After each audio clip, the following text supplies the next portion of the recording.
Da da da da! What's my good cheer? Welcome, everybody.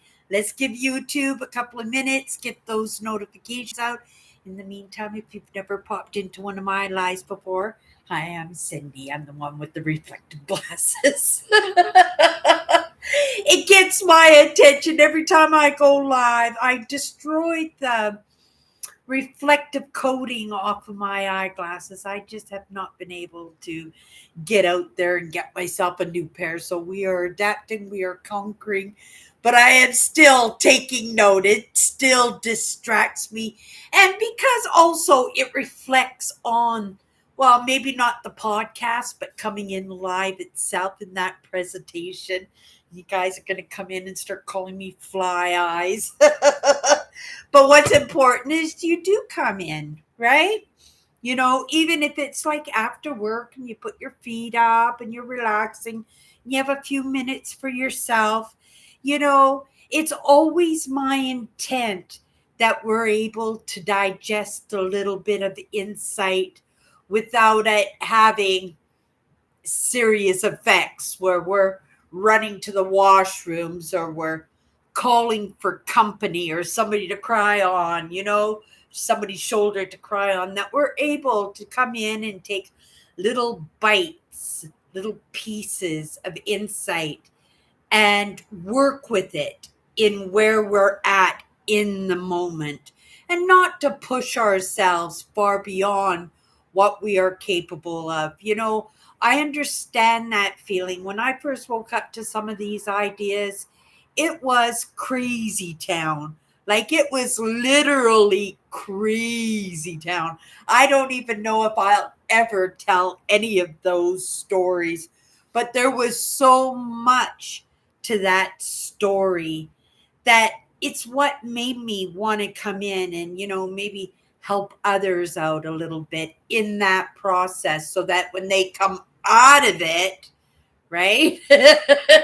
Because we're all optimistic that we're going to come out of it, that we're coming out feeling good, that we're coming out feeling a little bit balanced in how we're living, how we're making our movement. Lots of times we think that we're not going fast enough, and yet we are mushing ourselves into the ground and thinking that we're not doing a good job. Even for myself, when you don't have that measurement, we don't have that comparable to tell us where we're at compared to the next person. Yeah, we can go online and we can sit in on conversations, even feel people out, feel the message out, but you don't really get a good indicator of where people are at, because where people are at is nothing in comparison to when you show up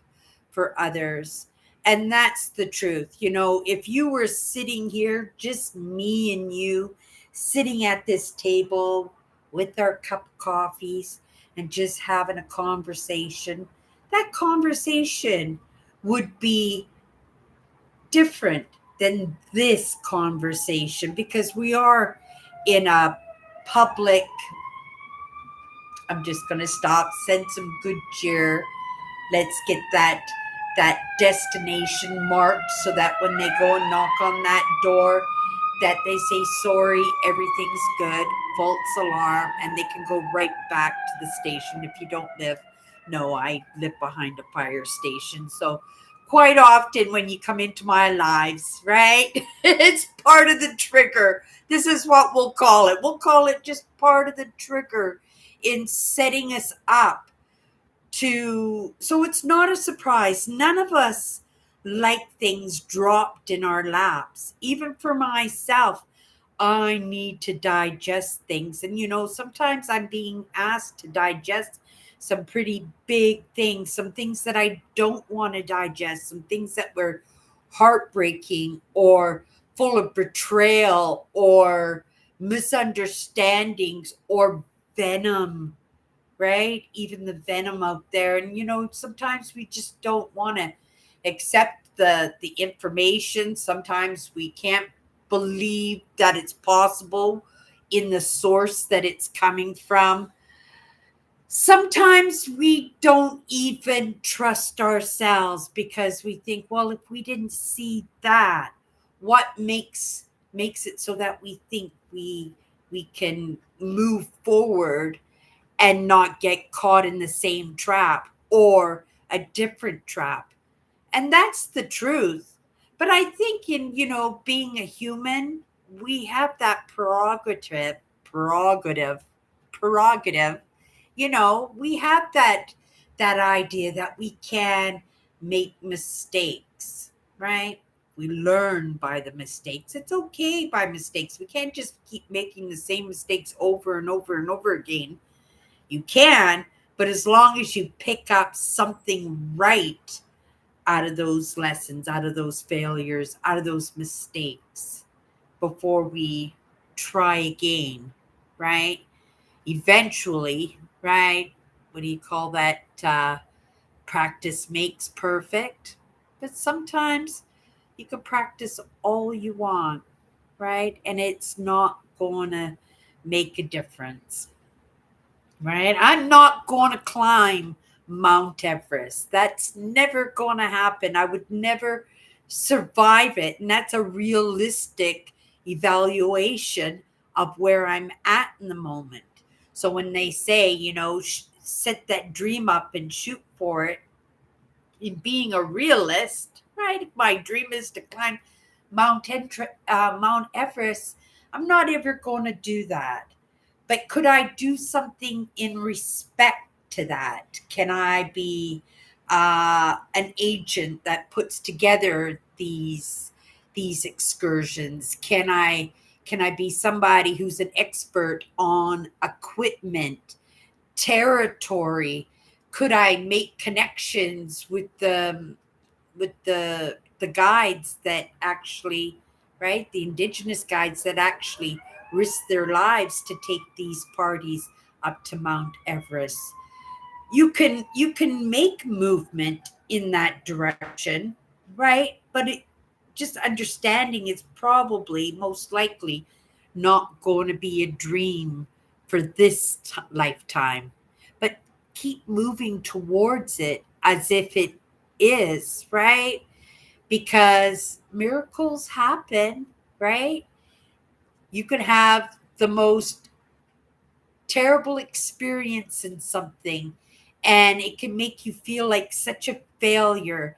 It can make it that you feel like you're starting all over again, or you're in a totally different place and you're just totally confused. And then, just in an instant, those waters settle and everything goes back to normal. I had kind of one of those days today, in all honesty. It just went click, click, click, click.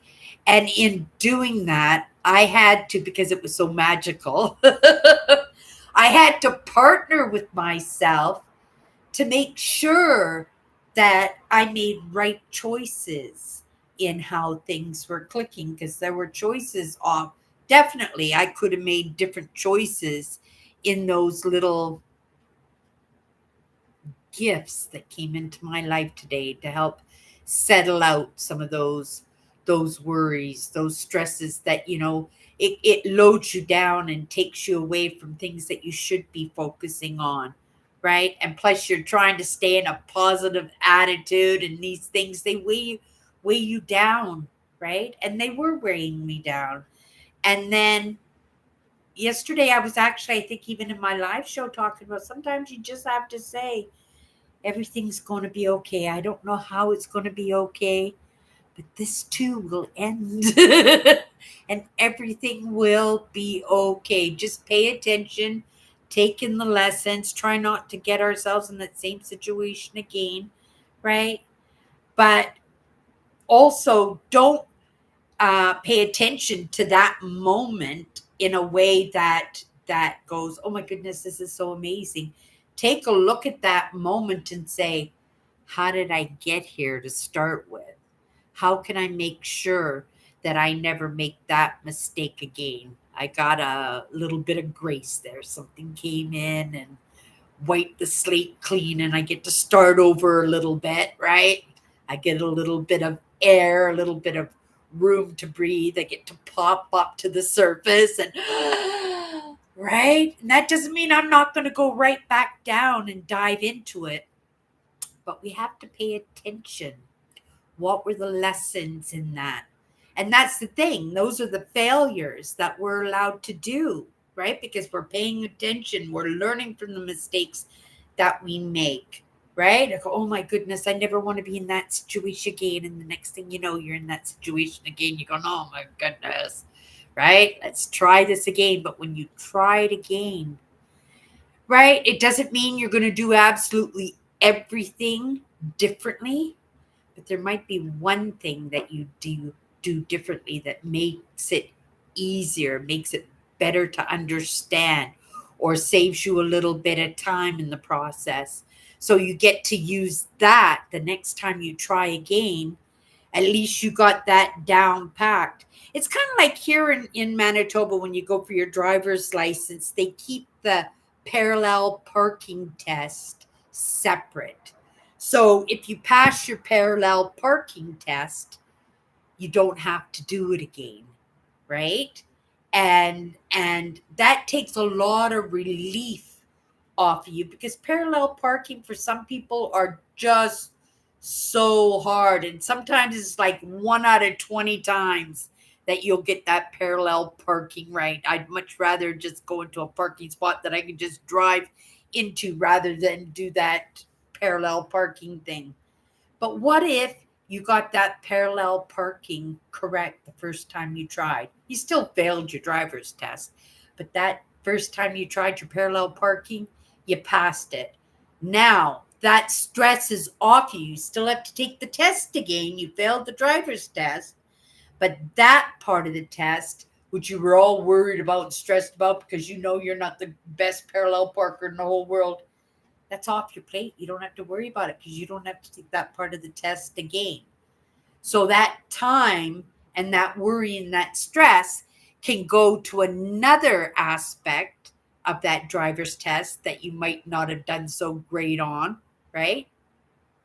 And maybe you'll get that one right. It's not to say that I don't think there's too many things that you only get to try once, and if you pass it, you pass it. But I know parallel parking is one of those aspects. If you pass it the first time, you don't have to do it again. And for me, that was a miracle. And that happened to me the very first time I parallel parked. And then after that, I was like the queen of parallel parking. Even if there was a drive-in parking spot, I go, forget that. I'm going to parallel, just especially if there were people with me in the car. So let me show them how I can get into this tight spot. And I got like 2 inches in front and 2 inches in the back, but I'm in. Right?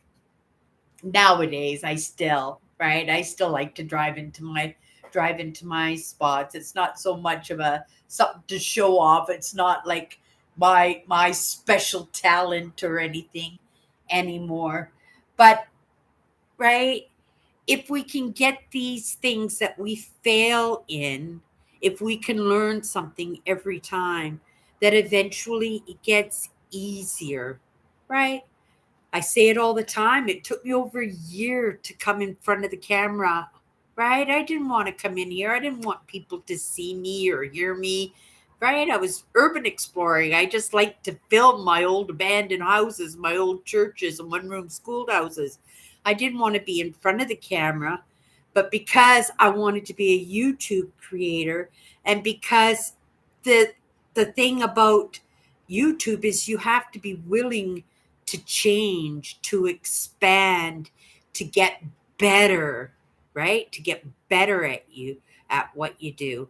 And so in order to expand, I made decisions along the way, and I came in front of the camera. Was I good? No. No. And I've been at this on YouTube. I'm going into my 11th year now. 11 11 years, I think in a couple months, it will have been 11 years ago that I started on YouTube. And I started pretty good, right? Some of my videos were getting close to 100,000 views and stuff. I was doing really good. But in that pivoting, right, things change and you have to start off at ground zero again because you're practicing and you're failing in something different until eventually I got to understand, right, in a few lessons, right, that I got to learn that I can combine it all. It's going to take a little bit longer, but it will make it unique in what I do, right? Who else is doing provincial parks and teaching mindset and right expressing the understandings in emotions and right this is what I want to do, but right, to make it digestible, it has to be not entertainable, but it has to be something that gets your curiosity. We had this word yesterday. This gets your curiosity to want to know a little bit more. And in wanting to do a little bit more or wanting to learn a little bit more, maybe we want to do a little bit more. And if we do a little bit more, even if we fail in that, we get that choice to pick ourselves up and try again, right? And pay attention when we fail. Just don't go, oh my goodness, I'm a stupid idiot and I quit, right? Right? That we actually just, where did I make my mistake? Right? Right? And then just think about it and go, well, maybe it was that. Maybe I could try it this way this time. And you still fail. And then you go, okay, it wasn't that, right? But it worked out a little bit better for me. So in the process, you learned a little bit something new that worked for you just a little bit, right? But it wasn't the answer to the big problem that you're having or the big goal that you're trying to achieve. But you'll get to try it again. And every time you experiment, every time you make small adjustments, it's a change, right? And getting used to the change is what makes us comfortable in it. And when we're comfortable, I think that's when we best absorb things. That's where we best learn, where we're comfortable, where we can just sit in and pay attention. Because when we're not comfortable, we're going to make mistakes. We're going to second guess ourselves, or totally we're going to say, oh, I'm such an idiot. Oh, right? Yeah. It's just a matter of, getting comfortable with it in the beginning. And once we get comfortable with things and we realize that, okay, maybe we don't sound like an idiot, maybe we don't look like an idiot, or we know we sound like an idiot, we know we look like an idiot, but something about it makes it, we've been doing it for so long, at some point, it doesn't matter anymore. I can't say it doesn't matter anymore because if you're highly sensitive, everything matters, right? Right? It doesn't matter how good it is. We can always think and believe that it could be better. That's why I always just have to be happy with where I'm at in the moment. And if I do mess up, if I do make a mistake, right? If I do second guess myself, if I do fail, then that's on me. And at that point, I'll get the to make that decision whether to call it quits, try it again, or better yet, spend some time and go over what you might have done wrong the last time you tried, and then just try and adjust it slightly, even, right? Just to try it out again and not worry so much about those mistakes that we make along the way. Yeah, I wouldn't have worried so much about where I was at. I had to trust that in that process of pivoting, how many times, I have no idea how many times it took a long time, but you know what? I'm here. And in that sense of balance, you can feel. how things are just kind of calming down in that, because I'm feeling comfortable, right? That I can just bring whatever it is that I'm bringing. And if I'm just comfortable in it, right, it's going to show the way it's going to show. And it may show well, it may not show well. But I'm just going to come in and try again. And if you let me know that it's crappy or what I've done wrong, maybe I'll try to do a little bit of readjustment. But I think at this point, it's just in the matter of showing up that's going to make it so that we become a little bit more expert in what we do. Okay, you guys, let's just grab a card. I haven't even had dinner yet. I said I would do it after my live show. Now I'm thinking maybe I'm happy with just my coffee. I did good today.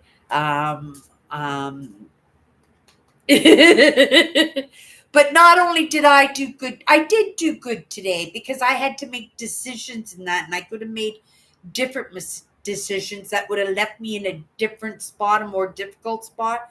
But the feeling of accomplishment, like you guys know how I love accomplishment. It makes me feel valued, right? It puts me in a position to value myself, right? My whole life, right? It's hard to get value from others, but to value myself, that's important.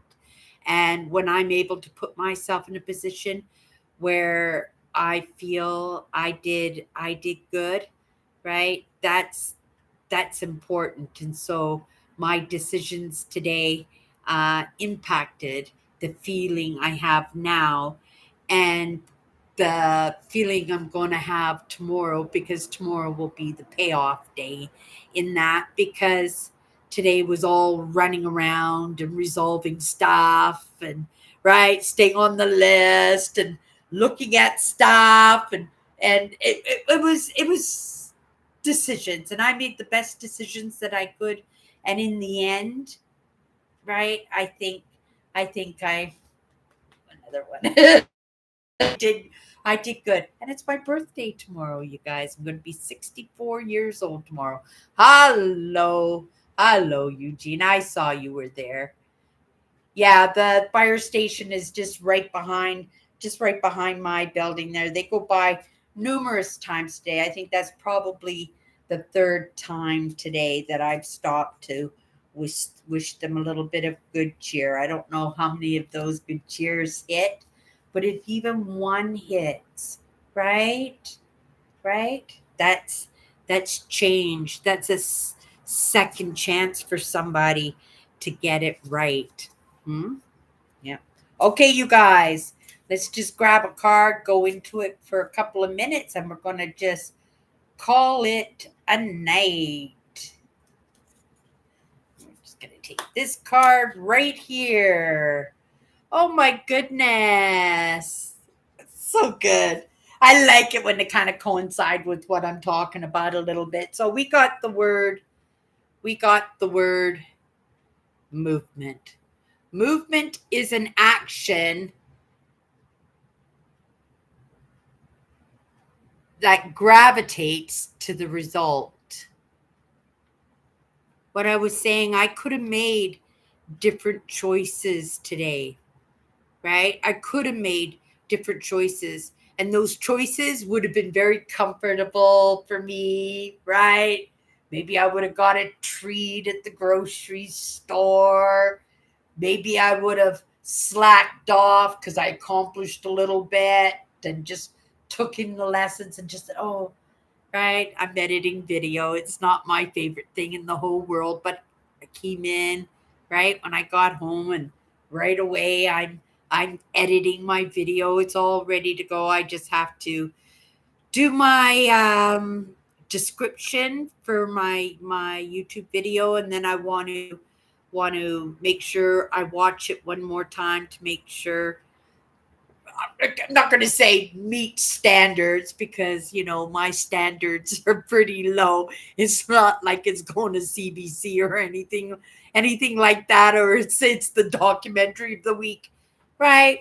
It's Cindy style. And if you guys have been hanging out with me for any length of time, right? I think you guys are pretty comfortable with that too.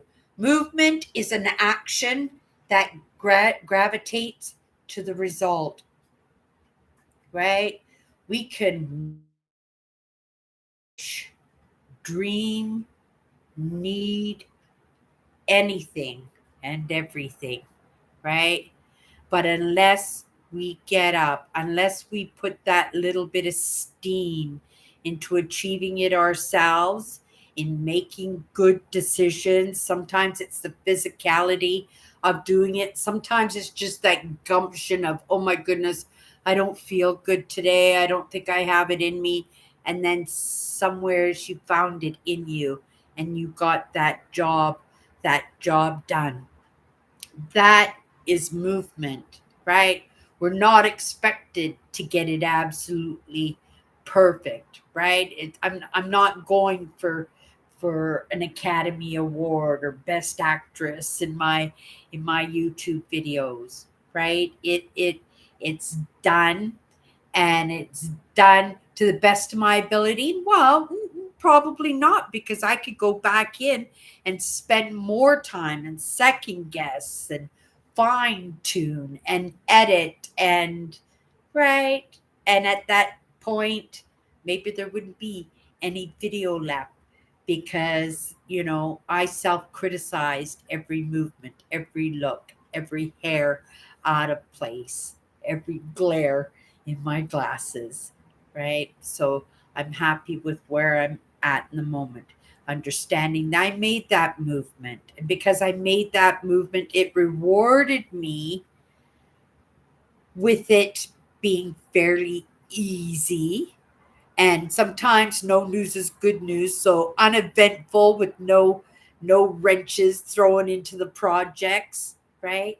Sometimes the relief of a little help along the way, even if it's intentional or unintentional, that it came across your path and it relieves a little bit of that worry and that stress that's right preoccupying your mind when you're supposed to be editing video and getting stuff done, right? And it makes it so you're not enjoying the process when you worry about what needs and wants and dreams and goals, and right, and in the moment you're trying to get something done. It's really hard to stay focused and optimistic and enjoying the views in what you're doing. 100% movement is an action that gravitates to the result, right? Nothing ever good ever comes from just sitting on your haunches and just waiting for some scraps to be thrown your way, right? How can you get a little bit of that done? 100%. Okay, you guys, we got another fire truck on its way, sending it some good cheer. Let it get to its destination. Be a false alarm. Everybody, have a great night. We'll see you tomorrow.